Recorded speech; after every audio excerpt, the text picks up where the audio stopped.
नमस्कार शेतकरी मित्रांनो, मी रामभाऊ आपलं परत एकदा स्वागत करतो आपल्या शेतकरी यूट्यूब चॅनलमध्ये. तर शेतकरी मित्रांनो, टरबूजचे भाव एवढे का पडलेत, का व्यापारी घेत नाही आहे, खरबूजचे रेट पडलेत. त्यानंतर अ, अ, एक असं बोलण्यात येतं आहे की सगळ्या व्यापाऱ्यांनी मिळून टरबूज खरबूजचे रेट पाडलेत. तर शेतकरी मित्रांनो, ह्याबद्दल मी तुम्हाला व्यवस्थित सांगणार आहे.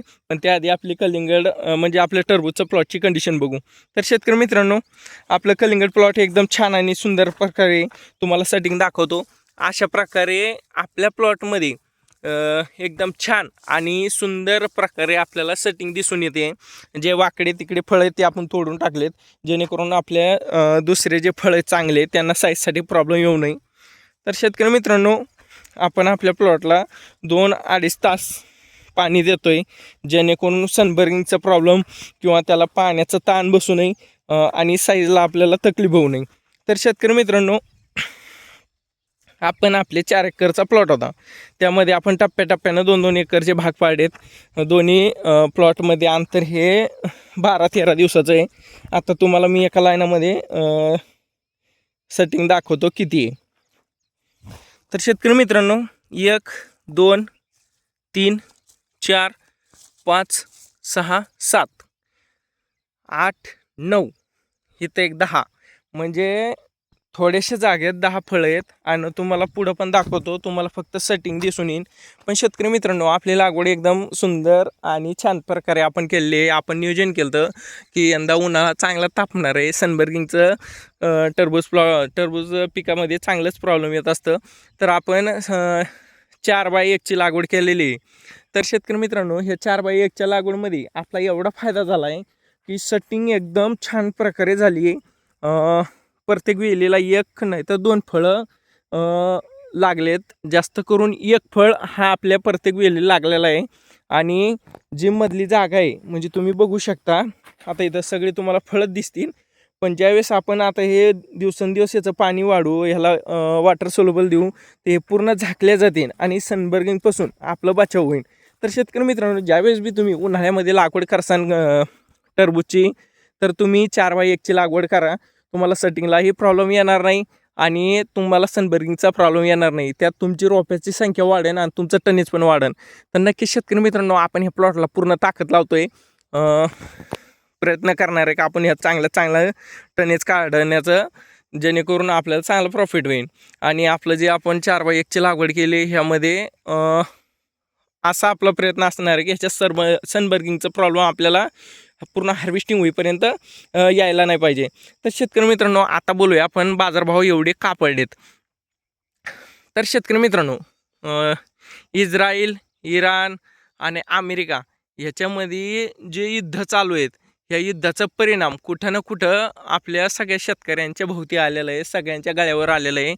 त्याचं एक कारण आहे. तर आपल्या भारतामधून, म्हणजेच आपल्या देशातून खरबूज, टरबूज, कांदा, मिरची, केळी, अंगूर हे अख्खा देशात, म्हणजे जे मुस्लिम देश आहेत त्या देशामध्ये खूप जास्त प्रमाणात ट्रान्सपोर्ट होत असतात. म्हणजे हे खाण्याच्या वस्तू सगळ्या बाहेर जातात रमजानमध्ये. आणि बरोबर उलट्या खोपडीच्या ट्रम्पने हा रमजानमध्येच पूर्ण अटॅक केला आहे, जेणेकरून पूर्ण ट्रान्सपोर्ट ठप्प झालं आहे. तुमचं गॅस, पेट्रोल, डिझेल, तुमचे खाण्याचे पदार्थ, आयात निर्यात ह्या सगळ्या बंद झाल्यात. तर शेतकरी मित्रांनो, ह्या सगळ्यांचा परिणाम शेतकऱ्यावर कसा झाला आहे.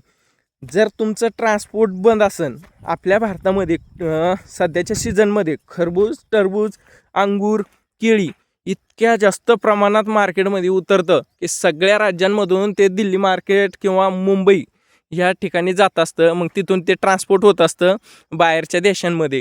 तर ट्रान्सपोर्ट थांबल्यामुळं सगळं माल ठप्प पडलं आहे आपल्या मुंबई पोर्टवर. आता शेतकरी मित्रांनो, भरपूर शेतकऱ्यांचं असं सांगणं होतं किंवा बरांचं असं सांगणं होतं की सगळ्या व्यापाऱ्यांनी मिळून हे रेट पाडलेत. तर शेतकरी मित्रांनो, तसं गलतफहमी करून घेऊ नका. व्यापाऱ्यांचं काही ह्यात हात नाही आहे. कारण समोरून उठाव नसला तर व्यापारी ते माल खरेदी करणार नाही. आणि त्यांना जर ₹1 ₹2 नाही राहिले तर ते घरी आबाद बसतील, कारण ते आपला माल खरेदी नाही करणार. मग ह्यामुळं काय झालं आहे, पूर्ण राज्यांचे माल एका ठिकाणी जिथं बाजारपेठ आहे तिथं सगळे शेतकरी आणतायत. काही मोजके व्यापारी आहे की जे 50 पैसे 1 रुपयावर काम करतायत ते पण आणताय.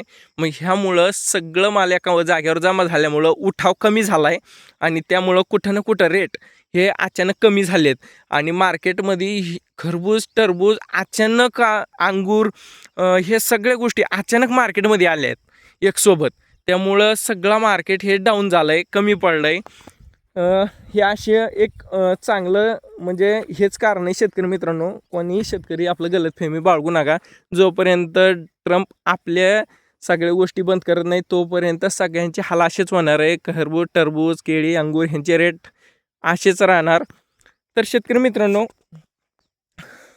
आपलं सगळ्यांना माहिती आहे तोडकर साहेबांचं आपल्याला चांगलं मार्गदर्शन आहे. म्हणजे आपल्यावर वातावरण कधी बदलणार, पाऊस कधी येणार कधी नाही, गारपीट असून वादळी वारे असून ह्या सगळ्या गोष्टी सांगत असतात. पण शेतकरी मित्रांनो, त्यांच्या व्हिडिओचे काही भरपूर शेतकरी आहेत, म्हणजे नाही ना शेतकरी नाही सॉरी भरपूर व्यापारी आहेत जे गलत फायदा घेतात आणि शेतकरी पण त्यातून निगेटिव्ह गोष्ट घेत असतात.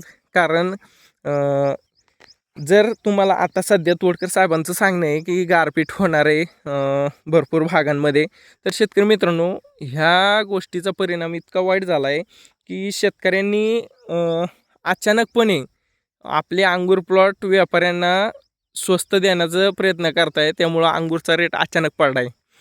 काल मी एका अंगूरच्या प्लॉटमध्ये होतो. तिथं व्यापाऱ्या म्हणजे त्यांनी 2 गाड्या कट केल्या आणि तिसरी गाडी यायची, तर तेवढ्यात तोडकर साहेबांचे व्हिडिओ अपलोड झाले यूट्यूबवर आणि व्यापाऱ्यांनी डायरेक्ट सांगितलं समोरूनच उठाव नाही तर आम्ही तुमचा माल घेणार नाही. तर मग आता त्या शेतकऱ्याची त्यात काय चूक आहे हे मला कळलं नाही. कारण त्या शेतकऱ्याला काय म्हणजे त्याचं काही चुकलेलं नाही आहे. कारण व्यापाऱ्यांनी सौदा 65 रुपयाने घेतला आहे.